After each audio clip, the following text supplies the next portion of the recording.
अस्सलामुअलैकुम रहमतुल्लाहि वबरकातुहू। मेरे मुअज़्ज़ज़ सामीन, आपका खैर मक़दम है यूनानी वीडियो लेक्चर सीरीज़ में, जिसमें हम इल्मुल क़बालत व नवमौलूद, ऑब्स्टेट्रिक और नियोनेटोलॉजी के 5 छोटे छोटे मज़ामीन को चुना है, जिस पर आज इंशाअल्लाह तबसरा होगा। Number 1 ovulation, number 2 fertilization, number 3 implantation, number 4 development of fetus, number 5 fetal circulation, जुनैनी दौरान खून। आइए हम मज़ीद समझते हैं। ये दाहिने जानिब एक तस्वीर दी गई है जिसमें ये प्लेसेंटा दिखाया गया है और किस तरीके से अम्बिलिकल वेन के ज़रिए खून की फराहमी हो रही है। यहाँ पर ख़ास तौर से 3 शंट्स होते हैं। जो नॉर्मल ह्यूमन ब्लड सर्कुलेशन होता है उसके बरखिलाफ़ यहाँ पर 3 शंट होते हैं। नंबर 1 डक्टस वेनोसस, जो लीवर को बाईपास करता है, और नंबर 2 फोरामेन ओवेल, जो राइट एट्रियम से राइट वेंट्रिकल में खून आता है नॉर्मल तरीक़ों में। इसके बरअक्स राइट एट्रियम से सीधा लेफ़्ट एट्रियम को बाईपास हो जाता है। तो ये दूसरा जो है बाईपास है। और तीसरा बाईपास है डक्टस आर्टेरियोसस। ये एओर्टा में भेजने के बजाय सीधा जो है डिसेंडिंग एओर्टा में ब्लड को पूर कर देती है। इसकी मज़ीद और मुकम्मल वजाहत इंशाअल्लाह जब स्लाइड आएगी तो आपके सामने हम पेश करेंगे। जो 5 हमने आपको नाम बताए, एवोल्यूशन को तबवीज़ तिब्बी इस्तिलाह में कहते हैं, फर्टिलाइजेशन को अमल बारआवरी कहते हैं, और इम्प्लांटेशन को अमल तनसीब के नाम से जानते हैं, और डेवलपमेंट ऑफ फीटस जुनैनी इर्तक़ा, और फीटल सर्कुलेशन जिसको हम जुनैनी दौरान खून के नाम से जानते हैं। ये 3 मराहिल जो है आपके नंबर 1, नंबर 2, नंबर 3 इस लेफ़्ट हैंड जानिब में दिखाए गए हैं, और सर्कुलेशन राइट हैंड साइड्स में दिखाया गया है। आइए अब जो है हम इसको देखते हैं। जब औरत के माहाना चक्र दरमियानी वक्त आता है तो बैज़ा दानी से मौजूद पका हुआ बैज़ा मैच्योर्ड ओवम अपनी थैली फाल्किल से बाहर निकल आता है। इस अमल को ओव्यूलेशन या अखराज बैज़ा कहते हैं। इस वक्त बैज़ा फालोपियन ट्यूब के इब्तदाई हिस्से में दाखिल होता है और चंद घंटों तक ज़िंदा रहकर नुत्फ़े का इंतज़ार करता है। अगर इसी दौरान जमा हो जाए और मर्द के नुत्फ़े औरत के तौलीदी रास्ते से गुज़रते हुए फालोपियन ट्यूब तक पहुंच जाएं तो लाखों में से एक सेहतमंद नुत्फ़ा बैज़े तक रसाई हासिल करता है। जब नुत्फ़ा बैज़े के झिल्ली को पेनिट्रेट करता है और दोनों के मादे वरासत यानी DNA deoxy ribo nucleic acid आपस में मिल जाते हैं तो अमल बारआवरी या फर्टिलाइजेशन वाक़ होती है और एक नया वजूद जिसे ज़ायगॉट कहते हैं बन जाता है। यही ज़ायगॉट चंद तक़सीमात के बाद मरूला और फिर ब्लास्टोसाइट की शक्ल अख्तियार करता है। अब यह छोटा सा नया वजूद फालोपियन ट्यूब से आहिस्ता आहिस्ता रहम की तरफ सफ़र करता है। तकरीबन 5 से 7 दिन बाद जब यह रहम के अंदरूनी नरम तह इंडोमेट्रियम तक पहुंचता है तो यह वहां बैठ जाता है, एम्बेडेड हो जाता है और रहम की दीवारों से जुड़कर अपनी ग़िज़ाइयत हासिल करना शुरू करता है। इस अमल को इम्प्लांटेशन या अमल तनसीब कहते हैं। इम्प्लांटेशन के बाद वही नन्हा सा ब्लास्टोसाइट आहिस्ता आहिस्ता जुनैन या एम्ब्रियो में तब्दील हो जाता है। यूँ एक बैज़े से निकलने से लेकर बारआवरी और फिर रहम में ठहर जाने तक अब एक मुसलसल नफीस और हैरत अंगेज़ कुदरती सिलसिला मुकम्मल होता है जिससे एक नई ज़िंदगी की बुनियाद पड़ती है। आइए अब इसको मुख्तसर में हम तीनों को, ये आपको पूरा मरहला दिखाया गया है और फिर उसके बाद अब तीनों की अलग अलग तशरीह। Ovulation is the process in which mature ovarian follicle ruptures. This is a process in which mature ovarian follicle ruptures and releases a fully developed ovum. After rupture of ovarian follicle, there is a release of developed ovum from the ovary. It usually occurs around the 14th day of 28-day menstrual cycle under the influence of luteinizing hormones. There are two hormones that acts behind the ovulation. Number one is luteinizing hormone, which is termed as LH. After the release of ovum, this is captured by fimbriae of fallopian tube. This is the fimbriae of fallopian tube where it has been captured and remains viable for 12 to 24 hours. की hormonal control, कौन कौन से hormones हैं जो control करते हैं? FSH, number 1 FSH, follicle stimulating hormone. This accounts for the growth of the follicle. Number 2 LH surge, luteinising hormones में surge होगा जिससे ओव्यूलेशन का अमल पजीर होगा. एस्ट्रोजन राइजेस बिफोर ओव्यूलेशन, अखराज बैजा के कब्ल एस्ट्रोजन की मकदार बढ़ती है. और प्रोजेस्टेरोन्स राइजेस आफ्टर ओव्यूलेशन, अखराज बैदा के बाद प्रोजेस्टेरोन का लेवल बढ़ता है. तवीज़ वह अमल है जिसमें बैजादानी से पका हुआ बैजा बाहर निकलता है. यह आम तौर पर माहवारी के 14वें दिन के करीब होता है और इसका बुनियादी मुहरिक ल्यूटिनाइजिंग हार्मोन का अचानक बढ़ जाना है. बैजा फालोपियन ट्यूब की झिल्ली के ज़रिए पकड़ा जाता है और तकरीबन 12 से 24 घंटे काबिल बार आवरी रहता है. दूसरा आपका अमल जो आपके सिलेबस में है, fertilization. Fertilization is the union of sperm and ovum usually occurring in the ampulla of the fallopian tube. The sperms penetrate the zona pellucida, fuses with the ovum membrane and forms a zygote, fertilizing. The zygote contains genetic material from both parents, that is 46 chromosomes, 23 from first and 23 from the second. The total number is 46. What are the steps? Number 1, sperm capsization, penetration of corona radiata, penetration of zona pellucida, fusion of gametes, formation of zygote. अमल बार आवरी वह अमल है जिसमें नुत्फ़ा और बैज़ा आपस में मिलकर ज़ाइगोट बनाते हैं. यह अमल उमूमन फालोपियन ट्यूब के एम्पुला हिस्से में होता है. नुत्फ़ा हवासी तहों को अबूर करता है, बैज़ा से मिलता है और नया वजूद यानी ज़ाइगोट की तश्कील देता है.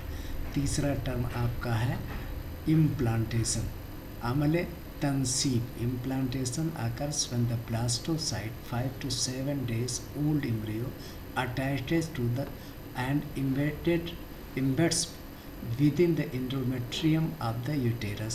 This usually occurs 6 to 7 days after fertilization. What are the 4 phases? Apposition, loose contact, adhesion, firm attachment, invasion, penetration into the endothelium. These are the 3 steps that occurs during the implantation. First, loose contact, then firm contact, and then penetrate into the endometrium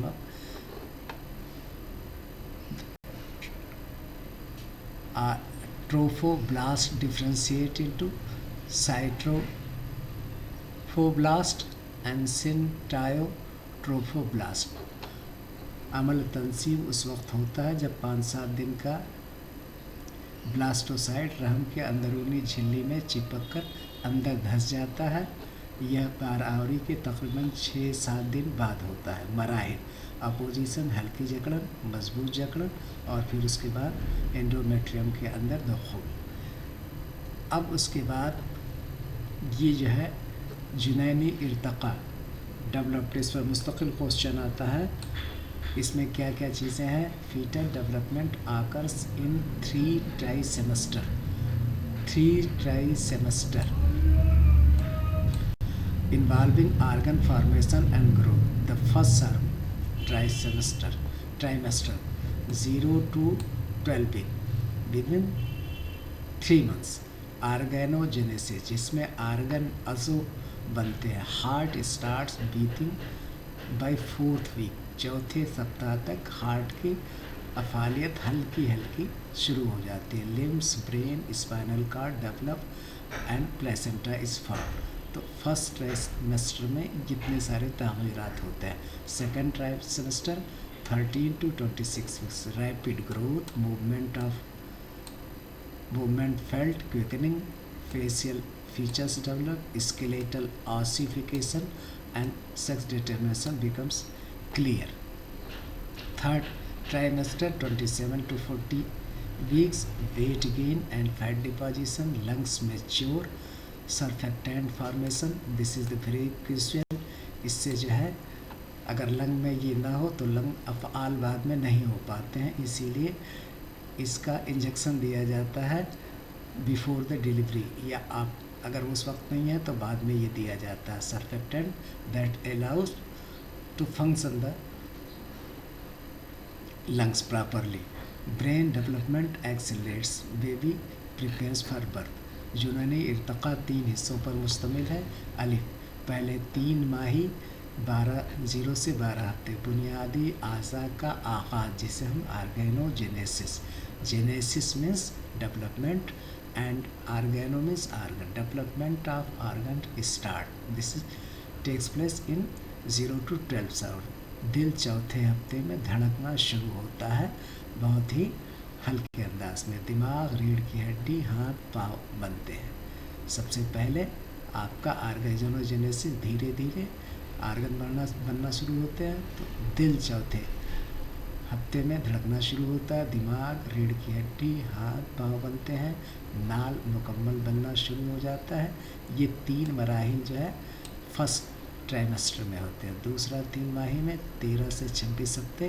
तेज़ रफ्तार जिस्मानी नशोनुमा, माँ को हरकत महसूस होना, चेहरे के नक़ूस वाज़ेह होना, हड्डियों में सख्ती. ये सेकंड ट्राइमेस्टर में है. और थर्ड तीसरा 3 माही 27 से 40 हफ्ते में वज़न में इजाफा होगा, फेफड़ों की तकमील होगी और सरफेक्टेंट ख़ास तौर से जिससे फेफड़े आपस में, फेफड़े की दीवारें चिपकती नहीं बल्कि उसके अंदर एक्सपेंशन होता है, तभी ब्रीथिंग स्टार्ट होती है. ये बहुत ही इसका जो है सरफेक्टेंट का वजूद में आना ज़रूरी है. दिमाग का तेज़ इर्तिका और नशोनुमा, बच्चे की पैदाइश की तैयारी. अब उसके बाद हम आते हैं, देखते हैं फीटल सर्कुलेशन.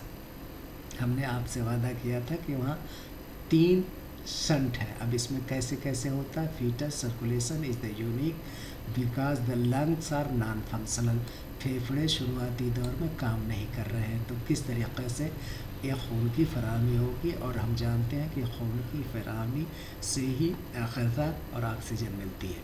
जब खून की फराहमी नहीं होगी तो न तो ग़िज़ा मिलेगी न ऑक्सीजन मिलेगी.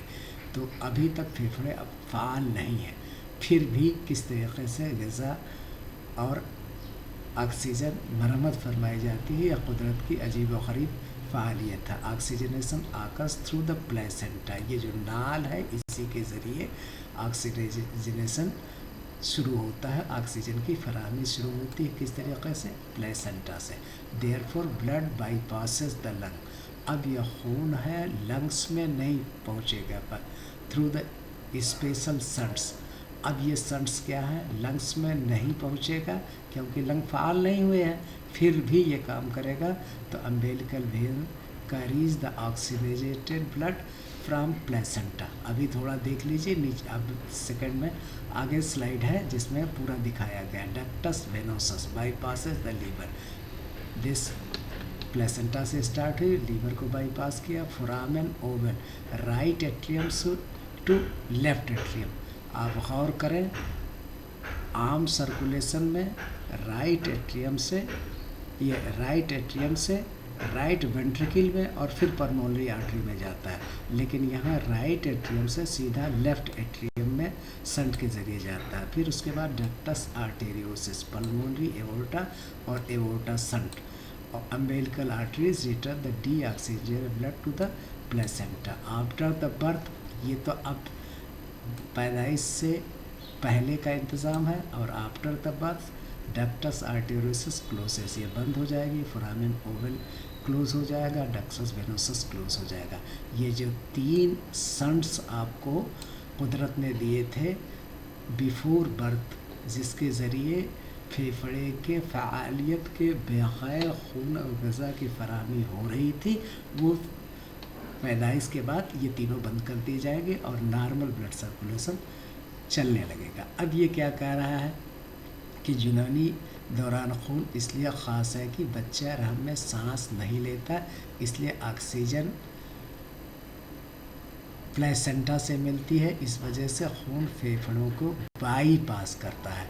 अहम इससे अम्बिलिकल वेन ऑक्सीजन वाला खून बच्चे तक पहुंचाती है, डक्टस वेनोसस जिगर को बाईपास करके खून इंट्रावेना केवा में जो है करती है। फिर उसके बाद फोरामेन ओवेल दाएं एट्रियम से बाएं एट्रियम के रास्ते में जाता है। डक्टस एओर्टिस फेफड़ों के शरीयान से खून को एओर्टा में भेजता है। अम्बिलिकल आर्टरीज आपको ये 3 आपको बाईपास है। अब आपको जो समझना है इसको थोड़ा सा पहले समझ लीजिए, फिर उसके बाद जो है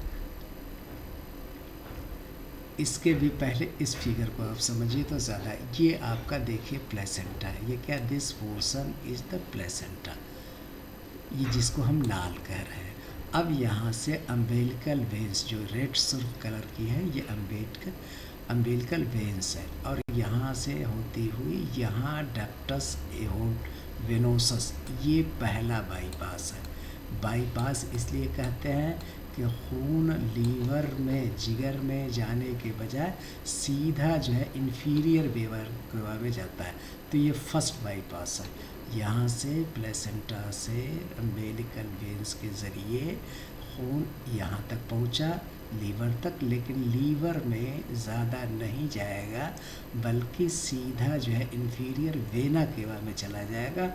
और इस बाईपास को जो यहाँ पर बाईपास आप है उसको हम डक्टस वेनोसस के नाम से जानते हैं। This is the first bypass, liver में जाता है लेकिन बहुत ही माइनर क्वांटिटी, देखिए यहाँ पर दिखाया गया, very minor quantity of blood passes to the liver, most of the blood passes with the help of ductus venosus to the inferior vena cava। अब inferior vena cava जैसे नॉर्मल ब्लड सर्कुलेशन के दौरान right atrium में खुलती है और right atrium से right ventricle में आता है, लेकिन इस जुनैनी इर्तिक़ा में राइट एट्रियम से बहुत माइनर कलील मिक़दार में राइट वेंट्रिकल में आता है। ज़्यादातर ये आपको दूसरा आपको जो दिया है फोरामेन ओवेल, ये this is the second bypass. और इस बाईपास का काम क्या है कि नीचे राइट एट्रियम से खून राइट वेंट्रिकल में ना आकर के सीधा लेफ़्ट एट्रियम को भेज दिया जाता है। ये देख रहे हैं, लेफ़्ट वेंट्रियम को जो है भेज दिया जाता है, जबकि नॉर्मल एडल्ट में ऐसा कतई नहीं होता।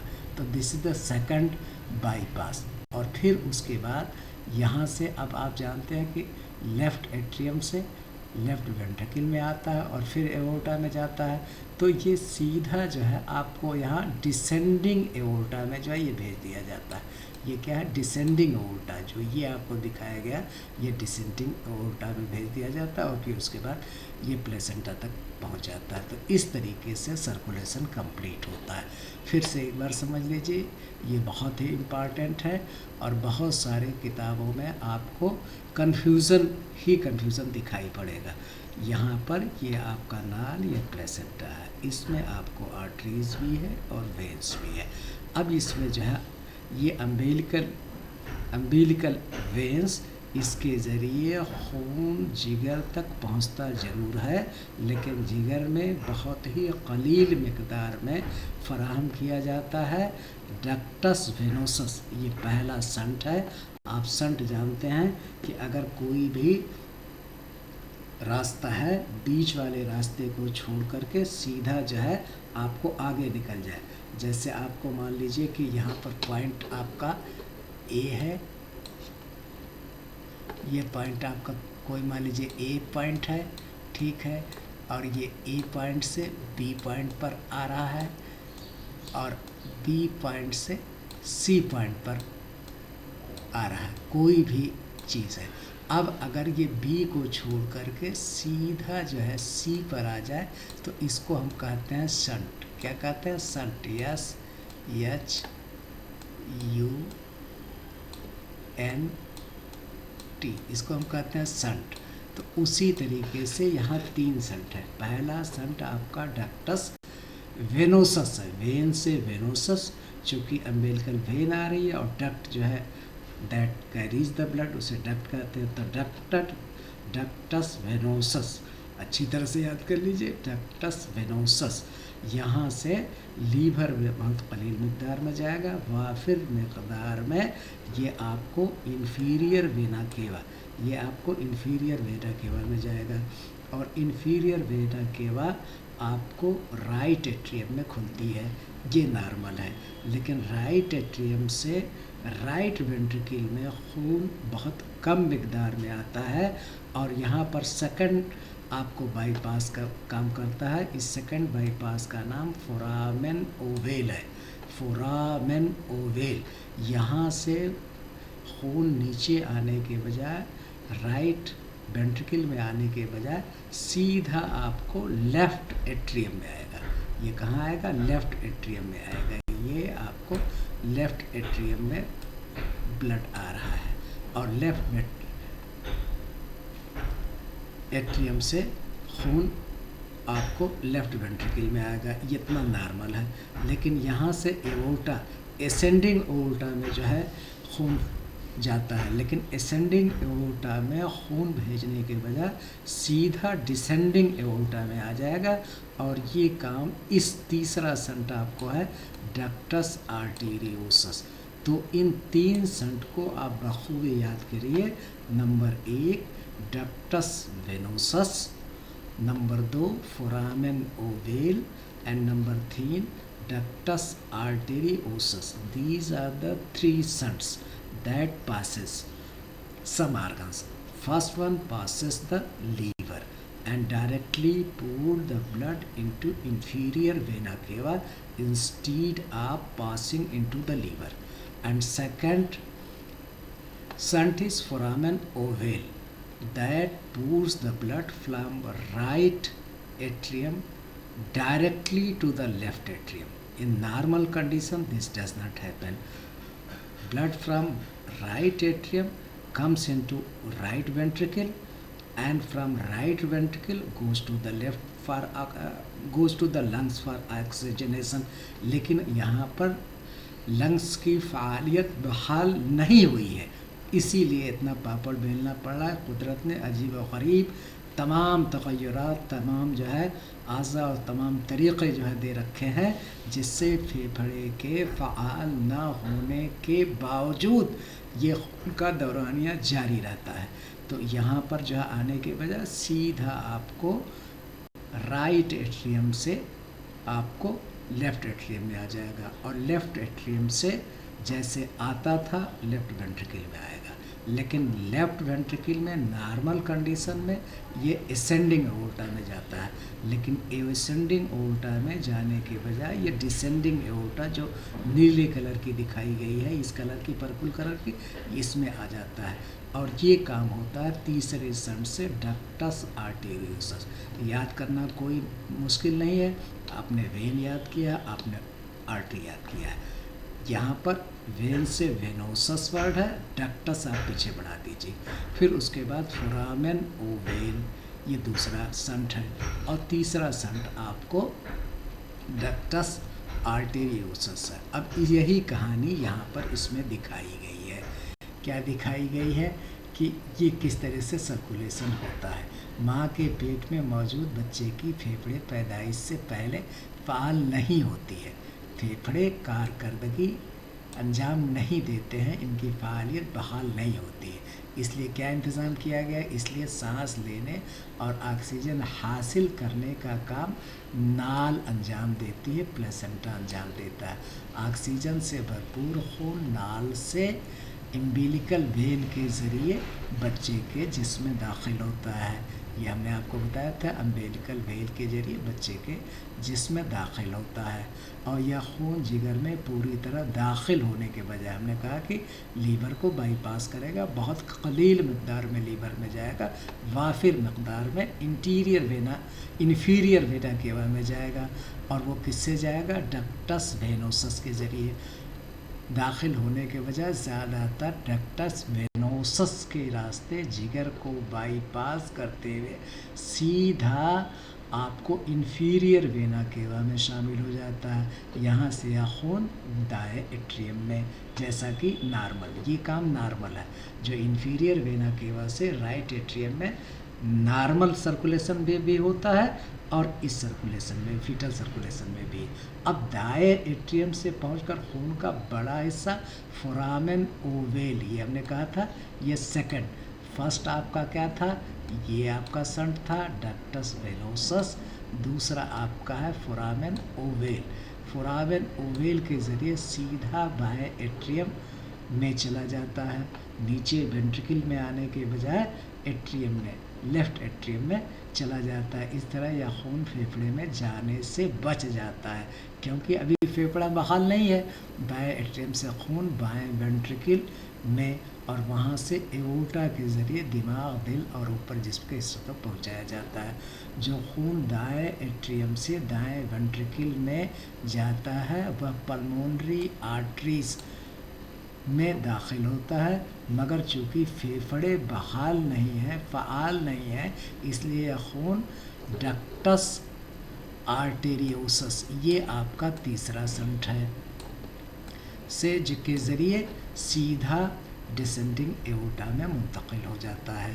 तो ये नसरी तरीक़े से दिखाया गया है। आप इसको पढ़ें और इस फिगर को प्रैक्टिस करें। ये आपका प्लेसेंटा है, कोई खूबसूरती ज़रूरत नहीं, एक ओवेल से भी यहाँ बनाइए और दो तरीके के आप डक्ट्स दिखाइए। एक जो है आपको अम्बिलिकल वेन्स है और दूसरे आपको पर्पल कलर में आर्टरीज है। अब यहाँ से आकर के पहले संट में डक्टस वेनोसस, इसके ज़रिए ये लीवर में खून बहुत कम मकदार में जाता है, ज़्यादातर सीधे जो है आपको इन्फीरियर वेना केवा में चला जाता है। इन्फीरियर वेना केवा से आपको राइट एट्रियम में आता है, राइट एट्रियम से राइट वेंट्रिकल में जाने के बजाय जाता है, लेकिन बहुत कलील मकदार में जाता है। ये सीधा जो है आपको राइट एट्रियम से लेफ़्ट एट्रियम की तरफ आ जाता है। इसको जो है दूसरा यहाँ पर संट है, जिसे हम फोरामेन ओवेल के नाम से जान रहे हैं। और फिर उसके बाद राइट, ये आपको लेफ़्ट एट्रियम तक पहुँच गया। अब लेफ़्ट एट्रियम से नॉर्मली जो है खून लेफ़्ट वेंट्रिकल तक आएगा और लेफ़्ट वेंट्रिकल से एओर्टा में जाता है, लेकिन यहाँ पर जो है सीधा जो है डिसेंडिंग एओर्टा में यहाँ पर डाल दिया जाएगा। आपको जो है पल्मोनरी आर्टरीज चूँकि फ़ाल नहीं है, पल्मोनरी आर्टरीज तो हैं लेकिन आपका फेफड़ा फ़ाल नहीं है, इसलिए सीधा डक्टस, ये आपको डिसेंडिंग एओर्टा में डाल दिया जाएगा। ये काम जो है सीधा जो है पूर्ण करने का काम डक्टस आर्टेरियोसस से कहा जाता है। इस फिगर को 2, 4, 6 बार प्रैक्टिस करें, मशक करें, क्योंकि फीटल सर्कुलेशन और जो है इसके पहले जो 3-4 मज़ामीन और गुज़र चुके हैं, वैसे तो 5 में से कोई भी पूछ सकता है, लेकिन ख़ास तौर से फीटल सर्कुलेशन पर काफ़ी जो है क्वेश्चंस पूछे जाते हैं। फ़ी अमानिल्लाह। आप और अगर मज़ीद बेहतर जो है उन्वान और बेहतर तफसीला, तज़किरा या डायग्राम चाहते हैं तो ज़रूर हमें जो है इत्तला करें। फ़ी अमानिल्लाह।